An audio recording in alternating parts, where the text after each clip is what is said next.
HOA locked me out of my ranch. They didn't know the gate was a trap I'd engineered for weeks. The padlock gleamed under the Wyoming sun, a smug little symbol of Karen Whitaker's victory. She'd locked me out of my own ranch, 40 acres of rolling hills I'd poured my soul into for a decade. The HOA president, with her manicured nails and Chanel sunglasses, had declared my rustic gate an eyesore and demanded a sleek, modern replacement. I refused. So she rallied her board, slapped a fine on me, and chained my gate shut, claiming it was for the community's aesthetic. I stood there, staring at the lock, my fists clenched, as her BMW peeled away, kicking up dust like a taunt. This wasn't just about a gate. It was about control, about her need to dominate everyone in our small valley. But what Karen didn't know, I've been planning for this. That gate was no victim, it was a trap. For weeks, I'd played the part of the defeated rancher. I let Karen's emails pile up, each one sharper, demanding compliance. I nodded at HOA meetings, biting my tongue as she lectured about property values while her crony smirked. Behind the scenes, I was busy. I'd rigged the gate with a hidden mechanism, springs, wires, and a remote trigger I built in my barn. It looked like a simple wooden barrier, weathered and unassuming, but it was designed to snap shut, locking in anyone who tampered with it. I'd even installed a tiny camera in a nearby oak, streaming to my phone. Karen thought she was winning, but I was waiting for her to overplay her hand. The truth came out faster than I expected. Karen wasn't just locking me out.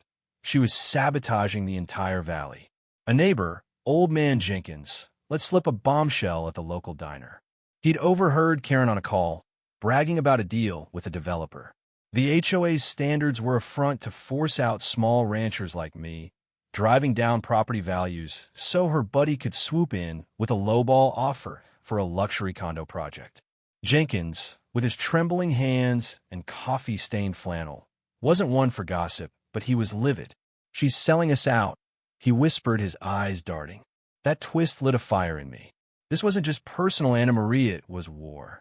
The confrontation came at dusk, the sky bleeding orange over the hills. I got an alert from my camera. Karen was at the gate, crowbar in hand, spray paint cans at her feet. She was in her element, her silk blouse catching the breeze as she pried at the lock and scrawled "violation" in red paint across the wood. Her face, caught on my phone screen, was all smug satisfaction, like she was punishing a disobedient child. I drove up slowly, letting her hear the crunch of my truck's tires. She froze, crowbar mid-swing, then spun around with that fake smile she used at HOA meetings. "This gate's a disgrace, Tom," she sneered. I stepped out, calm as a still pond. "You sure about that, Karen?" I asked, holding up my phone. The footage played, her vandalism clear as day. Her face paled, but she doubled down, tossing her hair. "You can't prove intent. The HOA authorized this." That's when I pressed the remote in my pocket. The gate groaned, then snapped shut with a metallic clang, its hidden bars locking around her like a cage. She yelped, dropping the crowbar, her designer heels scraping the dirt as she tugged at the bars. "What is this?" she shrieked, her composure cracking. I leaned against my truck, letting the moment sink in. "You locked me out, Karen, but you didn't know I'd lock you in." Her eyes widened as I explained the trap weeks of engineering, waiting for her to cross the line. The camera had caught everything. Her vandalism, her call with the developer, even her laughing about those hillbilly ranchers. Jenkins hobbled up then, drawn by the commotion, along with half a dozen neighbors who'd got my text. They stared, jaws tight, as Karen's lies unraveled. She tried to spin it, claiming she was protecting the community, but the footage was damning. Jenkins spat in the dirt. "You sold us out for condos," he growled. The crowd murmured, anger rising like a storm. Karen's downfall was swift and brutal. Trapped in the gate, she screamed about lawsuits, but the neighbors weren't having it. Someone called the sheriff, who arrived to find Karen still caged, her mascara streaking as she pleaded. The footage was enough to press charges for vandalism and trespassing, but the real blow was social. The valley's tight-knit community turned on her. The HOA board, humiliated, voted her out that week. Her developer deal collapsed when the footage leaked online. Someone, not me, posted it, and it spread like wildfire. Karen's BMW vanished from her driveway soon after, replaced by a for sale sign. She'd overreached, and the trap I'd set didn't just catch her, it exposed her. In the end, the gate stayed.